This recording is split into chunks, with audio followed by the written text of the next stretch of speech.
The board meeting ended with her grandfather's words echoing through the silence like a death sentence. Without the Delacroix name, you are nothing. Tessa Delacroix sat perfectly still in the leather chair as 20 pairs of eyes avoided her gaze. She had just proposed a radical restructuring of the family's luxury hotel empire, suggesting they pivot towards sustainable hospitality and experiential travel.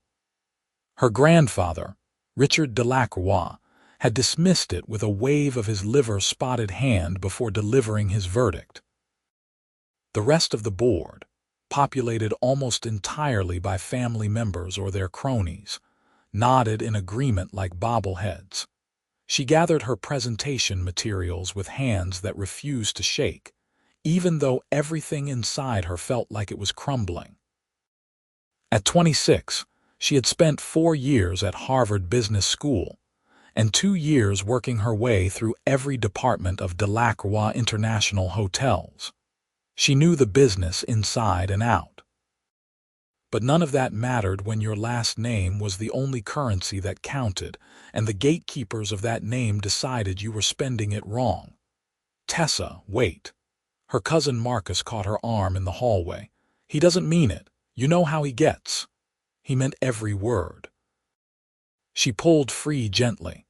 Marcus meant well, but he would inherit his father's seat on the board regardless of competence. He would never understand what it meant to be constantly measured and found wanting. I need some air. She drove aimlessly through Boston, her grandfather's words playing on repeat. The April afternoon had turned gray, matching her mood.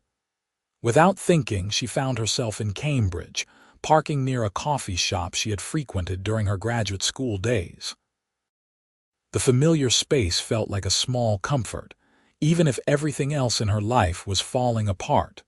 The shop was nearly empty at 3 in the afternoon. She ordered a black coffee and found a corner table, pulling out her laptop more from habit than purpose. What was the point of working on her proposal now? She stared at the screen without seeing it, her mind spinning through possibilities. She could stay with Delacroix Hotels, accept her role as the family disappointment, implement other people's visions while her own gathered dust. Or she could leave and prove her grandfather right by becoming nothing without the name. You look like you're plotting either a revolution or a murder. She glanced up to find a man standing a respectful distance away, 2 cups of coffee in hand. He was tall, with dark hair that looked like he had been running his hands through it, and brown eyes that held genuine warmth rather than pity. He wore jeans and a simple gray Henley, and something about his casual confidence made her want to smile despite everything. "Can it be both?" she asked. "Fair point." He gestured to the empty chair across from her. "I'm Trent. I couldn't help but notice you've been staring at that laptop for 15 minutes without moving. Thought you might need a refill." She should have said no. She did not know this man. But there was something refreshing about talking to someone who had no idea who she was, who wouldn't whisper about the Delacroix family drama or offer hollow sympathy laced with schadenfreude. "Tessa, and thank you." She accepted the cup. "Bad day at work."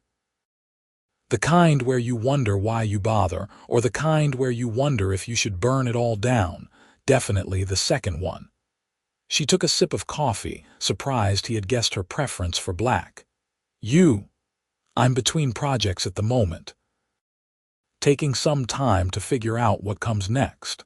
He settled into the chair with an easy grace. "Though I'm guessing your bad day involves higher stakes than mine. What makes you say that?" "The laptop is showing what looks like a detailed financial projection. You're wearing a suit that probably costs more than my rent, and you have the expression of someone who just walked out of a battlefield." His smile was kind, not mocking. "Also, you're in Cambridge drinking coffee at 3 on a Thursday. Either you're unemployed, independently wealthy, or you just quit. Option 4, I'm considering quitting but don't know if I have the guts." The honesty surprised her. She never talked about this with anyone, let alone strangers in coffee shops.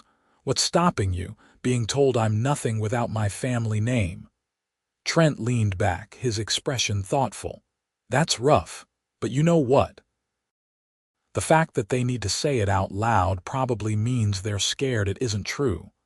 Something in her chest loosened slightly. That's a generous interpretation. Or maybe they see that you're capable of more than they're willing to let you do, and that threatens the status quo. He shrugged. I've seen it before. People in power who maintain control by convincing everyone else they're powerless. They talked for 2 hours. Trent asked about her ideas for the hotel industry, and she found herself explaining her vision with a passion she had not been allowed to show in that boardroom.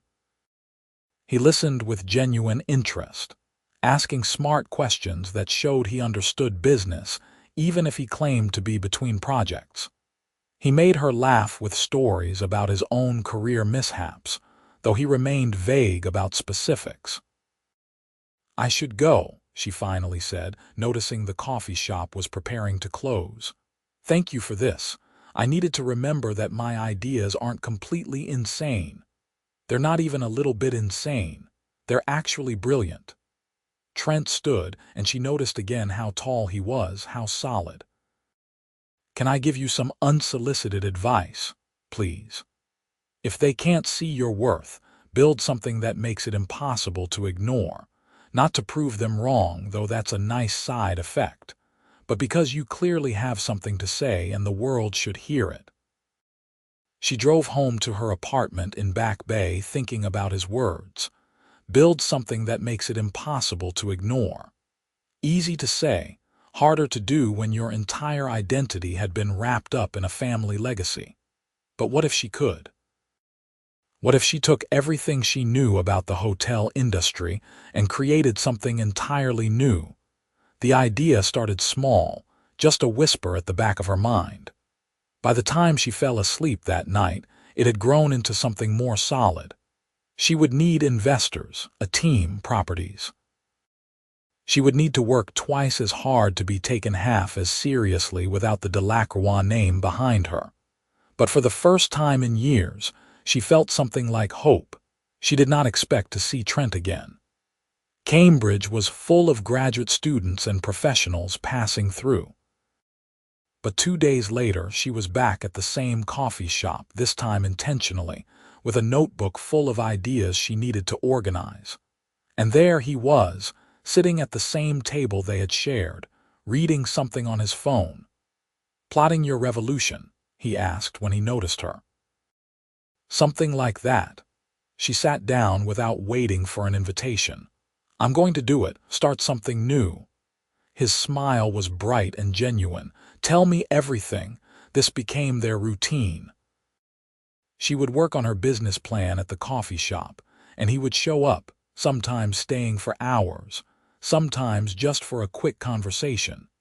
He helped her think through problems, played devil's advocate, celebrated small victories. She learned he had a background in construction and development, though he still remained vague about his current work. She told herself it didn't matter. This friendship, this support system, was exactly what she needed. 3 weeks into her planning, she made the decision. She would resign from Delacroix Hotels and launch her own boutique hotel brand focused on sustainability, local culture, and authentic experiences. She had a small trust fund from her late father, carefully managed and separate from the family business. It would not be enough to fund the entire venture, but it was a start. Her grandfather took her resignation with cold indifference. "You'll be back within a year, begging for your position. The Delacroix name opens doors. Without it, you'll find they're all locked." "Then I'll build my own doors," she said, and walked out of his office for the last time as an employee. The reality of what she had done hit her that night, alone in her apartment with a bottle of wine and growing panic. She had just walked away from a 6-figure salary, comprehensive benefits, and the safety net of her family's empire. For what? An idea and a dream, she texted Trent without thinking. I did it. I quit. Now I'm terrified. His response came immediately. Good. Terror means you're taking a real risk. Where are you? When she gave him her address, he showed up 30 minutes later with Thai food and more wine. They sat on her apartment floor, eating pad Thai straight from the containers, and he let her talk through every fear and doubt. He did not try to fix anything or offer empty reassurances. He just listened and nodded and occasionally pointed out that her terror was matched by obvious excitement. You're going to need properties, he said eventually. Have you started looking? I have a real estate agent meeting me next week to tour some options in Vermont. There's a defunct ski lodge that might work for my first property. Vermont in spring is beautiful. Good choice. Want to come with me? The invitation came out before she could think better of it. I could use a second opinion. Something flickered across his face, an expression she could not quite read. Are you sure? I don't want to intrude on your process. You've been part of the process from the beginning. Besides, you know construction and development. You'd catch things I'd miss. Then yes, I'd love to. They drove up to Vermont on a brilliant May morning, the landscape exploding with new green growth. Tessa felt lighter than she had in months, windows down and music playing, talking about everything and nothing. Trent was easy company, quick to laugh, thoughtful in his observations. She found herself noticing things about him that had nothing to do with business planning. The way his hands gripped the steering wheel, the profile of his jaw, the sound of his laugh. The ski lodge was in rough shape, but had good bones. It sat on 15 acres of forest land with mountain views that took her breath away. She could see exactly what it could become. Intimate and luxurious, using reclaimed materials and local craftsmanship, a destination that celebrated the landscape rather than competing with it. Trent walked through the property with a practiced eye, pointing out structural concerns but also possibilities. The foundation is solid. You'd need to replace the roof and update all the systems, but the layout is actually perfect for what you're describing. These timber beams are original, probably 100 years old. Restored properly, they'd be stunning. You really know your stuff, she said, watching him examine the beam joints. I've spent some time around buildings. He grinned at her. This place has real potential, Tessa. It would be a massive undertaking, but the end result could be exactly what you're envisioning. She made an offer that afternoon, contingent on inspections. It was accepted by the end of the week. Suddenly, her dream had a physical location, which made it terrifyingly real. I need to find investors, she told Trent over dinner at a small Italian place in Boston's North End. The trust fund will cover the down payment and initial renovations, but I need capital for a sustainable business model. I want to launch with at least 3 properties within 2 years. What's your pitch? She walked him through it, the market research, the financial projections, the unique value proposition. He listened with that intense focus she had come to appreciate, asking questions that sharpened her thinking. You need someone who understands both hospitality and sustainability, he said finally. Someone willing to take a risk on an unproven brand, but smart enough to see why that risk is calculated rather than reckless. Know anyone like that? She asked hopefully. He was quiet for a long moment, his expression serious. Actually, I might. Can I make a phone call? Of course. He stepped outside and she watched through the window as he talked on his phone, animated and gesturing. When he came back, he looked pleased. I might have found your first investor. He wants to meet you next week. The meeting was scheduled at an office building in the financial district.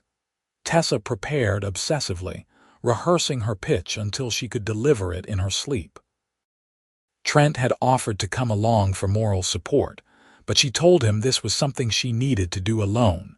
She needed to prove she could stand on her own. The receptionist led her to a conference room on the 23rd floor.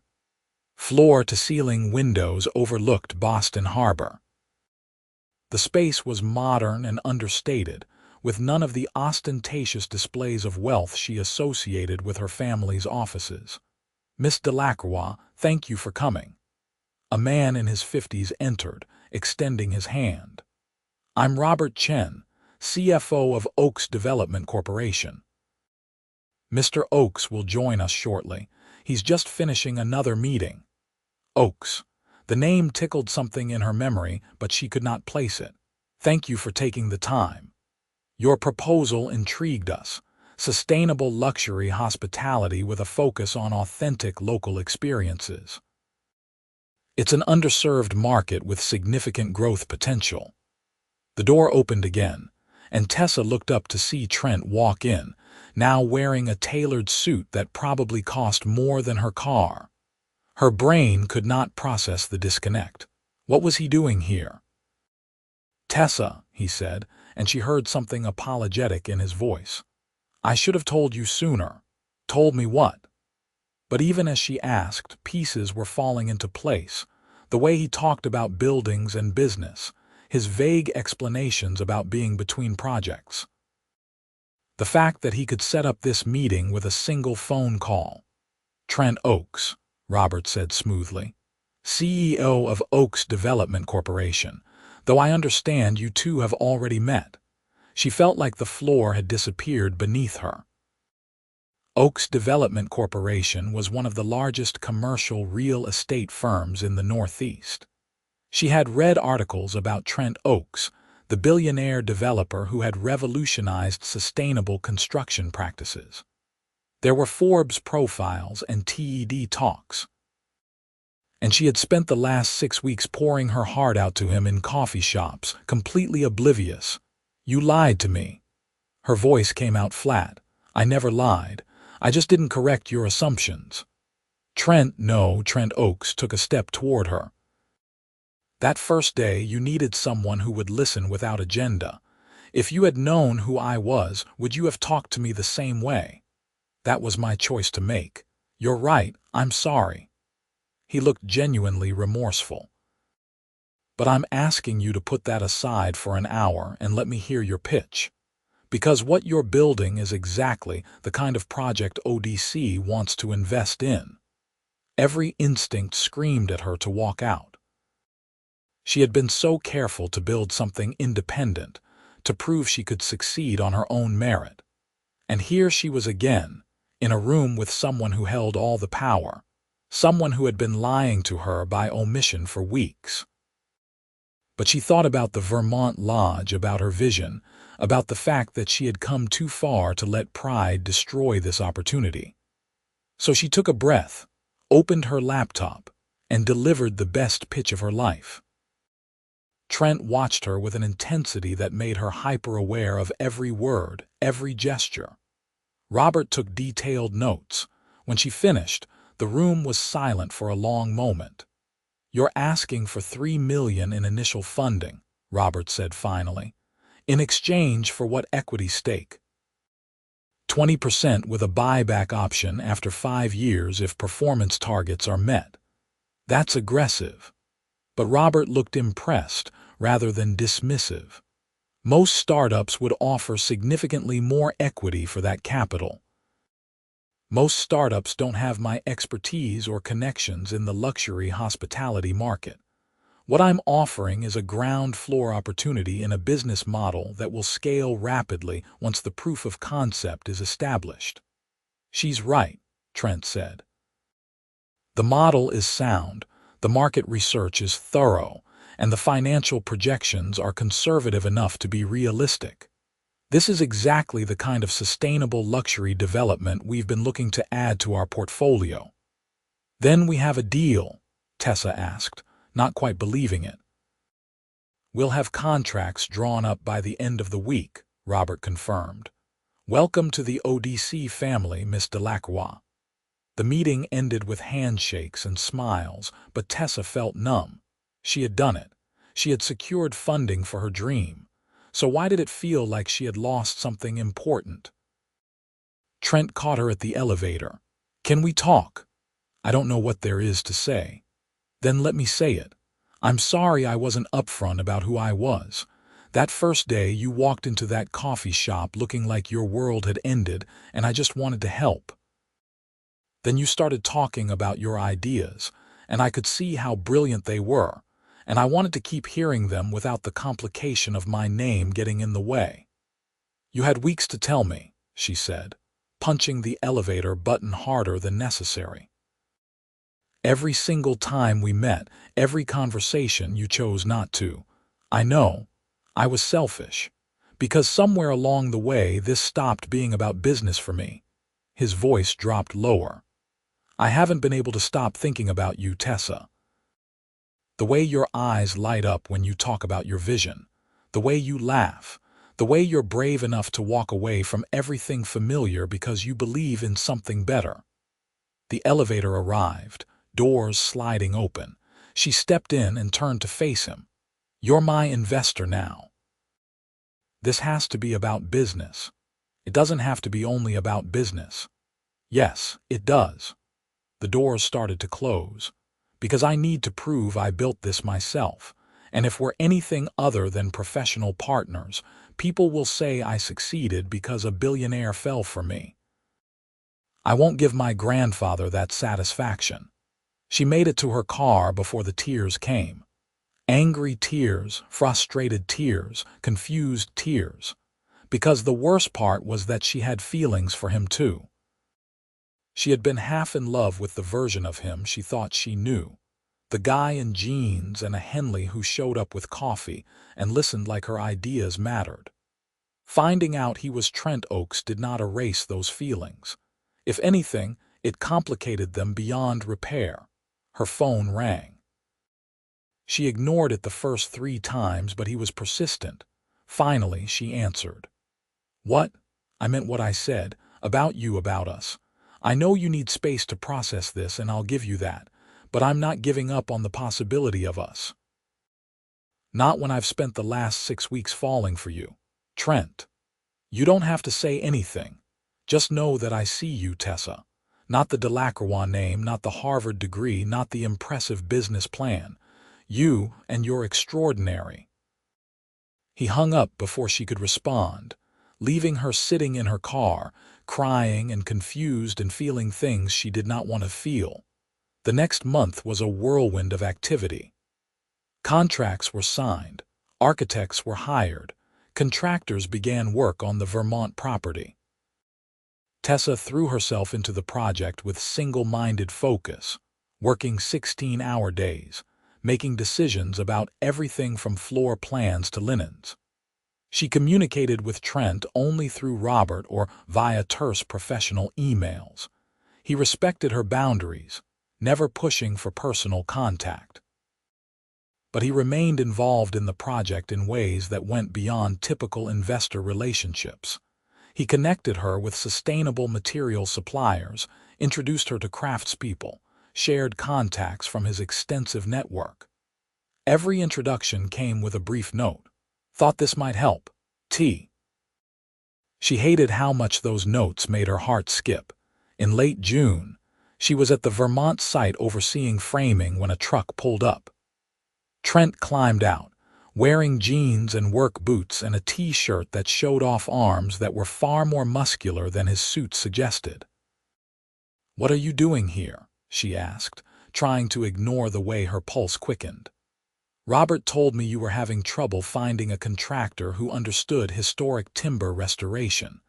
I know someone who might be able to help. You drove 2 hours to tell me about a contractor." "I drove 2 hours because I wanted to see you. The contractor is just a convenient excuse." He looked around at the construction site, and she saw genuine appreciation in his expression. "It's coming together beautifully. You should be proud. I will be once it's finished. Tessa." He moved closer and she caught the scent of him, something clean and woodsy. "I know you need this to be yours. I respect that, but can we at least be friends? Because I miss talking to you." She wanted to say no. Keeping distance was safer, cleaner. But she missed talking to him too, missed his insights and humor and the way he made her believe in herself. Friends, she agreed reluctantly. But just friends. Just friends, he echoed, and if he was disappointed, he hid it well. They fell into a new pattern. He would visit the construction site every few weeks, always with some business justification, and they would walk through the property talking about progress and challenges. Sometimes they would grab dinner at the small town nearby, conversations carefully kept to professional topics. It should have been enough. It was not enough. By August, the Vermont Lodge was taking real shape. The timber beams had been restored to their original glory, the roof was complete, and the interior spaces were being fitted with reclaimed wood and locally sourced stone. Tessa had hired a small team, a general manager with boutique hotel experience, a head of operations, a marketing director. She had also found 2 additional properties, a converted textile mill in New Hampshire and a coastal cottage compound in Maine, both of which ODC had agreed to fund. She was succeeding, building something real and tangible, proving her grandfather wrong with every decision, every milestone reached. But the triumph felt hollow when she could not share it with the person who had believed in her from the beginning. "You're miserable," her friend Vanessa said bluntly over drinks one evening. Vanessa had been her roommate at Harvard and was one of the few people who understood both sides of her life. "I'm not miserable. I'm building a business." "You're in love with your investor and you're pretending you're not, which is making you miserable." Vanessa had never been one for subtlety. "What's the actual problem here? He's single, you're single, you clearly have feelings for each other." "The problem is that I need to prove I can do this on my own." "But you're not doing it on your own. You have investors, a team, contractors, suppliers. No one builds anything completely alone, Tessa. That's not weakness, that's reality. You don't understand. My whole life, I've been told I only matter because of my family name. Then I walk away from that, and the first person who helps me turns out to be a billionaire. How is that proving anything? Maybe you're asking the wrong question. Maybe instead of trying to prove you don't need anyone, you should be asking who you want beside you when you succeed." Vanessa finished her drink. "Because you will succeed. That's not in question. But success is pretty lonely when you've pushed away everyone who cares about you." Tessa thought about that conversation for days. She had been so focused on independence that she had turned it into isolation. But was that strength or just stubbornness? The Vermont property was scheduled to open in October, a soft launch before the winter ski season. Tessa moved into a temporary apartment in town to oversee final preparations. Every detail had to be perfect. The custom furniture made by local artisans, the organic linens, the farm-to-table restaurant featuring regional ingredients, the spa using Vermont-made products. A week before opening, Trent called. "I need to see you." "Is something wrong with the funding?" "Nothing's wrong. I just need to see you. Can you meet me at the property?" She found him standing in the main lodge, looking at the massive stone fireplace that had been restored and now anchored the great room. Afternoon, light streamed through floor-to-ceiling windows, illuminating the space she had dreamed into existence. "It's perfect," he said quietly. "Everything you imagined made real. We still have a million things to finish before opening." "Tessa, stop." He turned to face her fully. "I've tried to respect your boundaries. I've tried to be just your investor, just your friend, but I can't do this anymore. These last 4 months have been torture. Trent, let me finish. I'm not going to pretend that my money and connections haven't helped make this happen. They have. But you're the one who had the vision. You're the one who took the risk. You're the one who made thousands of decisions, big and small, that turned an idea into this incredible reality. I may have provided capital, but you provided everything that actually matters. That's not how people will see it.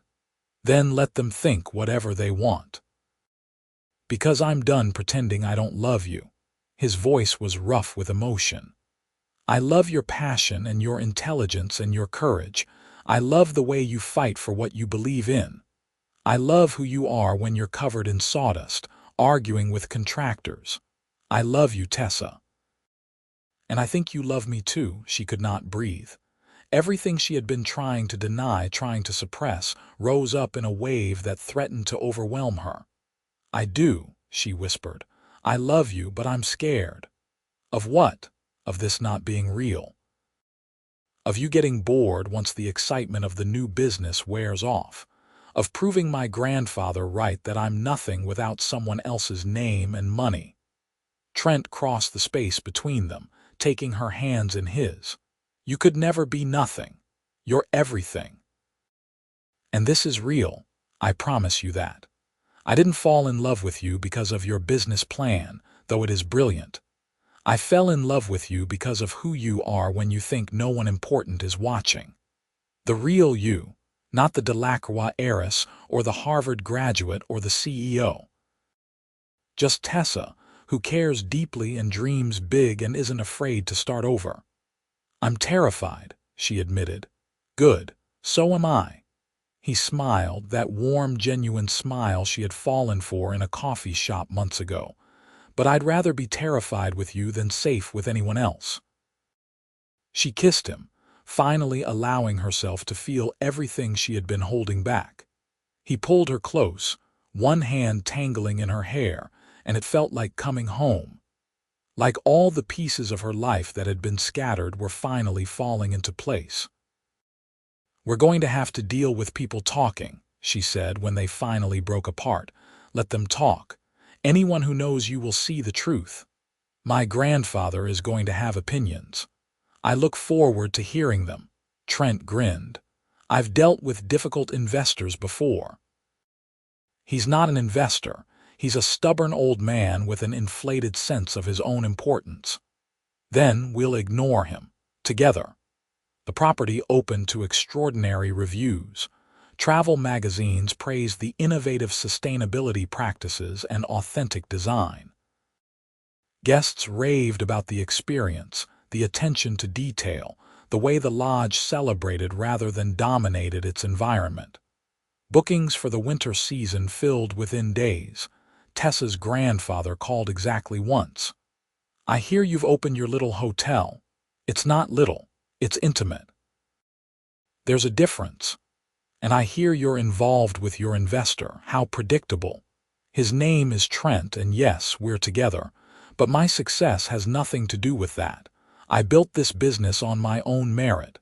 You built it with his money. I built it with investor capital that I secured through an outstanding business plan and vision. The fact that I fell in love with him is separate. She paused. And honestly, your approval stopped mattering the day you told me I was nothing without the family name, because I've proven you wrong. He was silent for a long moment. You always were stubborn. I learned from the best, she softened slightly. You're welcome to visit the property if you'd like, see what I've built. Perhaps I will. He did not visit that season, but she was okay with that. His approval was no longer the goal. Her own satisfaction was enough. The New Hampshire property opened in February, the main location in April. Each launch was smoother than the last as her team developed systems and expertise. By the end of her first year, Tessa's company, which she had named Waypoint Hotels, was profitable and expanding. She had proven the concept, and investors beyond ODC were expressing interest. Trent remained her largest stakeholder, but their professional and personal lives had found a comfortable balance. They worked together during business hours, challenging and supporting each other. After hours, they were just Tessa and Trent, cooking dinner in his Boston penthouse or her apartment, taking long weekends in Vermont, talking about everything from architecture to philosophy to dreams for the future. In June, almost exactly a year after their first kiss, He took her back to the coffee shop in Cambridge where they had met. It looked exactly the same, unchanged by time or their transformed circumstances. "This is where I fell for you," he said, leading her to their old table. "When you looked up at me with coffee-fueled determination and said you were plotting a revolution. I thought you were just some guy who was good at listening. I was just some guy. I still am." He reached into his pocket and pulled out a small box. "Some guy who is completely in love with you and wants to spend the rest of his life watching you build impossible things." She looked at the ring, simple and perfect, and felt tears prick her eyes. "You're asking me to marry you in a coffee shop." "I'm asking you to marry me in the place where we began, where you were brave enough to talk to a stranger about your dreams." He opened the box fully, revealing a vintage diamond set in platinum. "Marry me, Tessa, not because of my money or your name, but because we're better together than apart. Because I want to build a life with you that's bigger than either of us alone." "Yes," she said, laughing and crying at once. "Yes, of course, yes." The ring fit perfectly. They sat in that coffee shop for hours, making plans and dreaming out loud, just like they had a year ago. Except now, they knew who each other really was, and they chose each other anyway. They married in September at the Vermont property, surrounded by friends and family. Her grandfather attended, walking her down the aisle with something that might have been pride in his eyes. Marcus gave a toast about her courage. Vanessa cried happy tears. Robert Chen, who had become a real friend over the past year, joked about the unusual journey from investor to family. "You've built something extraordinary," Richard Delacroix said stiffly during the reception. It was the closest he had ever come to an apology. "Thank you," Tessa replied, and meant it. She had needed his doubt to fuel her determination. Without it, she might never have found the courage to leap. Trent's speech was simple and heartfelt. "I met Tessa on one of her worst days, and I got to watch her turn that low point into a launching pad for something incredible. She's taught me that true strength isn't about doing everything alone. It's about knowing when to ask for help, when to trust others, and when to believe in yourself even when no one else does. I'm grateful every day that she lets me be part of her journey." They honeymooned in Japan, exploring traditional ryokans and modern design hotels, gathering inspiration for future Waypoint properties. Tessa filled notebooks with ideas, and Trent took hundreds of photos, and they talked about expanding internationally within 5 years. 2 years after their wedding, Waypoint Hotels had grown to 12 properties across New England and the Mid-Atlantic. Tessa had bought out some of Odd's stake, maintaining control of her vision while still keeping Trent as a minority partner. The business was exactly what she had dreamed: profitable, sustainable, and creating authentic experiences that guests remembered for years. But the business was no longer her only focus. On a cold December morning, she woke Trent with news that would change everything again. "I'm pregnant," she said, pressing his hand to her still flat stomach. The joy on his face was absolute. "We're having a baby. We're having a baby." They had talked about children, of course, but in abstract future terms. Now the future was rushing toward them with sudden urgency. They spent the pregnancy preparing, arguing about names, designing a nursery in their Boston home, making plans for parental leave and childcare and how to balance work with family. Their daughter was born on a brilliant June morning, healthy and loud and perfect. They named her Clara, after Trent's grandmother, who had taught him that success meant nothing if you had no one to share it with. Holding Clara for the first time, Tessa thought about her journey. From that boardroom where she had been told she was nothing, to this hospital room where she held everything that mattered. She had built a successful business, proven her worth, found love, and created a family. None of it had been easy. All of it had been worth it. What are you thinking?" Trent asked, sitting beside her on the hospital bed, his arm around her shoulders. "That I was wrong about needing to do everything alone, and my grandfather was wrong about the family name being everything."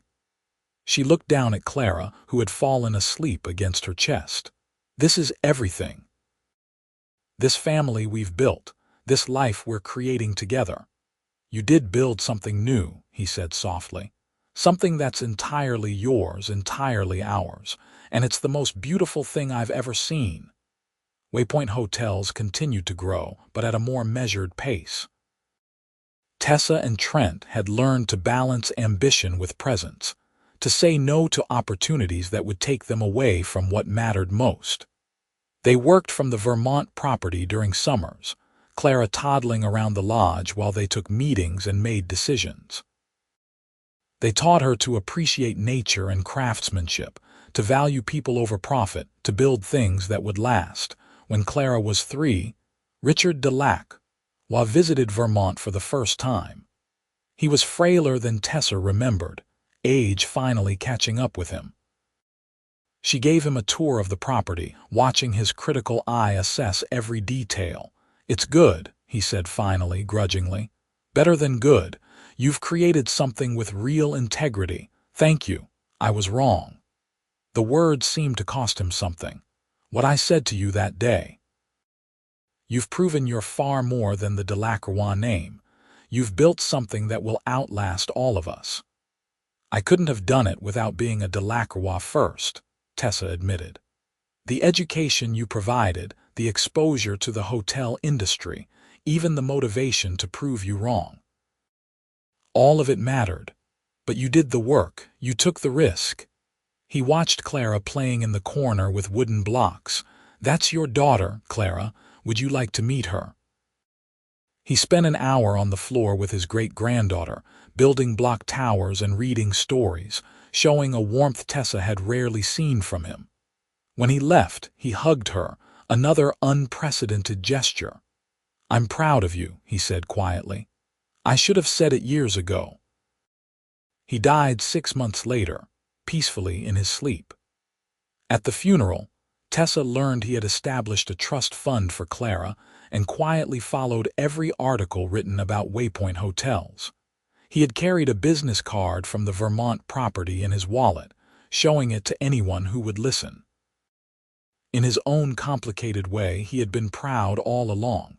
"People are complicated," Trent said that night as they lay in bed, Clara asleep in her room down the hall. "They say one thing and feel another. Act tough when they're really scared." He was scared I'd fail. That's why he was so harsh. "And you proved him wrong in the best possible way, by succeeding on your terms, building something true to yourself." Tessa rolled toward him, pressing close. "I never thanked you properly." "For what?" "For seeing me when I couldn't see myself. For being there that day in the coffee shop when I needed someone to believe in me. I didn't make you successful, Tessa. I just had the good fortune to be there when you decided to become who you were always meant to be."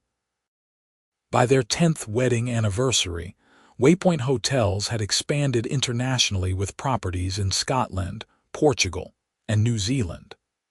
Clara had been joined by twin boys, Oliver and Max, who filled their home with chaos and laughter. Tessa had been featured in Forbes, TED Talks, and countless business publications as an innovator in sustainable hospitality. But her favorite moments were still the quiet ones. Sunday mornings with Trent and the kids, making pancakes and reading the newspaper. Walking through Waypoint properties, seeing happy guests enjoying spaces she had dreamed into existence. Sitting in their Vermont great room on winter evenings, fire crackling, family around her, knowing she had built this life from nothing but courage and vision. "You ever think about that day?" Trent asked one such evening, the kids finally asleep upstairs. "When you walked out of your grandfather's office, all the time, it was the worst and best day of my life, because it led you here. Because it forced me to figure out who I was without the family name." And in doing that, I found you." She leaned her head on his shoulder. "I found everything that actually matters. You would have found it anyway. You're too determined not to. Maybe. But I'm glad I found it with you beside me." Outside, snow began to fall, covering the Vermont mountains in white. Inside, the fire burned warm, and the lodge that had been her first leap of faith stood solid around them. Tessa closed her eyes and felt nothing but gratitude, for the risk she had taken, for the man who had believed in her, for the family they had built and the business that had exceeded her wildest dreams. She had been told she was nothing without her family name, but she had proven that she was everything precisely because she had the courage to walk away from that name and build something entirely her own, something real and lasting and true. And she had done it not alone, but with a partner who saw her worth when she had forgotten it herself. Together, they had created a life and a legacy that belonged to no one but them. A love story that began with coffee and conversation and grew into something more beautiful than either could have imagined. Clara appeared at the top of the stairs, sleepy and clutching her stuffed bear. "Mama, I had a bad dream." Tessa stood and climbed the stairs, scooping her daughter into her arms. "It's okay, sweetheart. I'm here. Everything's okay." She tucked Clara back into bed, kissing her forehead, and returned to Trent by the fire. He pulled her close and they sat in comfortable silence, watching the flames dance and the snow fall. No words were needed. They had built this together, this life, this love, this family, and it was more than enough. It was everything. Years later, when people asked Tessa about her success, she would think about that day in the coffee shop, about being at her lowest point and having a stranger show up with coffee and kindness, about finding love in the least expected place, with a man who saw past her name to the person beneath. "I learned that sometimes you have to lose everything you thought defined you to discover who you really are," she would say. "And if you're very lucky, you find someone who wants to build something new with just you. Not your name, not your connections, not your past. Just you, exactly as you are. That's when the real work begins. That's when you build something that lasts." And she would look at Trent across whatever room they were in, and he would meet her eyes and smile, and she would know with absolute certainty that every risk had been worth it. Every fear, every doubt, every moment of uncertainty had led her here, to a love that was real, to a life they had built together, to a family that belonged entirely to them. She had been told she was nothing without her family name, but with Trent, she had discovered something far more valuable. She had discovered herself, her strength, her worth, and together they had built something extraordinary, not because of who they had been, but because of who they chose to become. Together.